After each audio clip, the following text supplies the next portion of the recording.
مختار فين؟ جوه في المكتب يا حاج.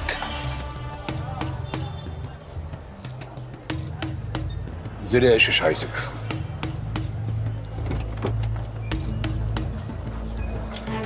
انزلي.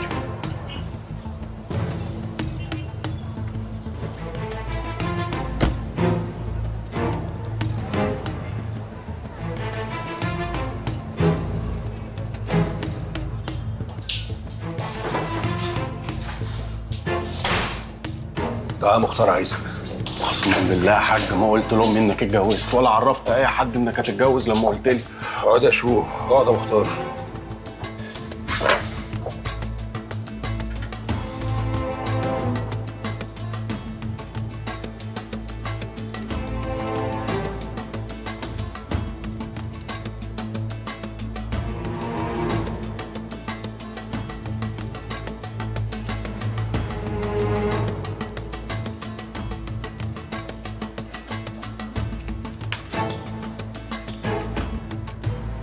بصرف النظر عن انها بنت اخلاص كابوريا وانها علمة، انت يا رجب تعرف انه مختار كان ماشي مع ايش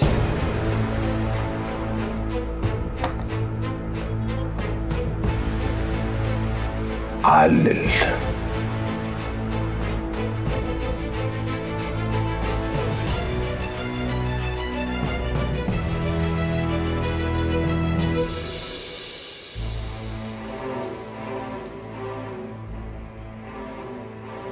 هو انت بجد عايزني ارد على الكلام ده يابا؟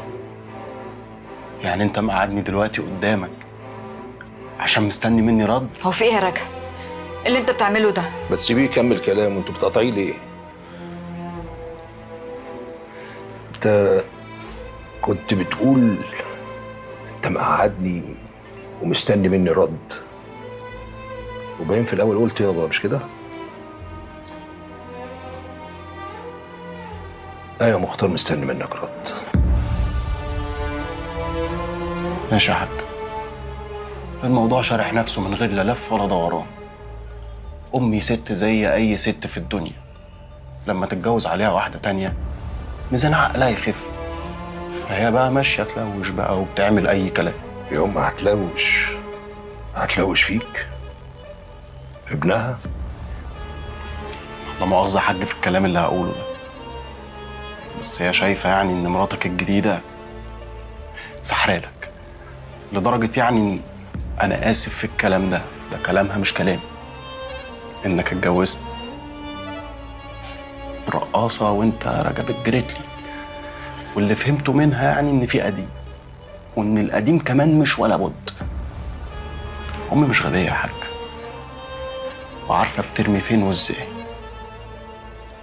ويعني ما شاء الله الله اكبر عليها رمت صح، ودينا اهو قاعدين والدنيا بتولع عشان هي تتبسط.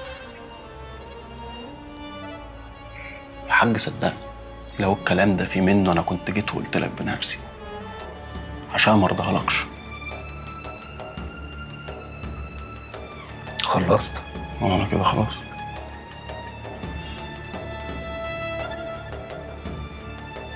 تبقى كنت عايز تقولي حاجه؟ هقول يا حاج اللي كنت عايزه اقوله، بس بعد ما رد على ابنك في البقين اللي رماهم وقال بحاية قوي. ده كلامها مش كلامي. انا لا ليا في سحر ولا كل رقاصه شمال، فما لهمش لازمه البقين دول. رجوع لاصل القعده والسؤال، انا رديت عليك على الرساله وقلت لك انا ما شفتش مختار غير مره واحده بس لما جيت اعلم فاتن الرقص. اشهدك امانه يا مختار، لما جيت لكم البيت شفت مني غير كل احترام؟ حصل.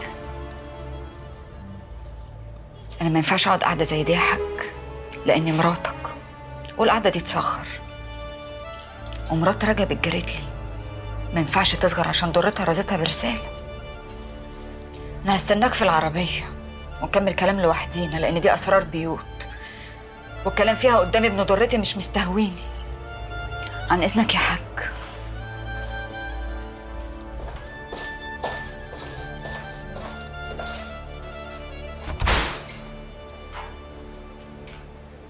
قول لامك تلم الدور، وقول لها كمان اني خايف مني عليكم بسبب حاجه صغيره، حاجة ايه يا حاج؟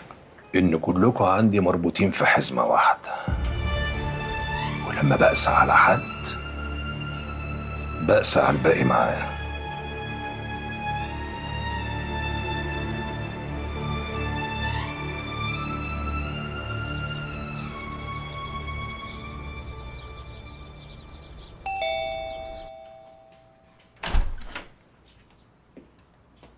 في اللبنة. قاعدة جوه مع مدام فاتن يا معلم. فاتن؟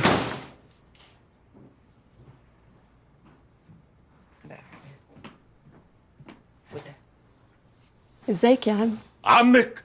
أنا مش عمك يا بنت، لأني مش أخو حكى الطبال. عمك يبقى شهاب فوطة. وعارفة تسمى شهاب فوطة ليه؟ عشان خاطر كان بيشتغل شغلانة لا مؤاخذة ما يرضاش بيها راجل. في يا بابا ايه اللي بتقوله لها؟ اخلص انت يا بنت. اسمعي يا فاتن، انا لما بشوفك عفاريت الدنيا بتركبني وبفتكر عينيكوا المعفنه. انا راجل وحش ومش عايز اعرف حد فيكم، ولو شفتك هنا تاني هقلع الجزمه واضربك بيها. ويلا بقى يا بنت حوكه الطبال، خدي بعضك وعلى بره. في يا بابا ايه اللي بتعمله؟ اخلصي ما يصحش اتجوز. كده يلا يا بنت يا بابا، ما يصحش اللي بتعمله ده. اخلصي. استني يا فاتن. يلا يا بابا ما يصحش اللي بتعمله ده. ليه كده؟ ليه كده؟ اوعي. ايه اللي انت عملته ده؟ مفيش وقت تسألي ايه اللي انا عملته حبيبتي، لانك المفروض انك تجهزي نفسك يا عروسة، علشان النهارده قراية فتحتك على ابن المعلم عبد الملك.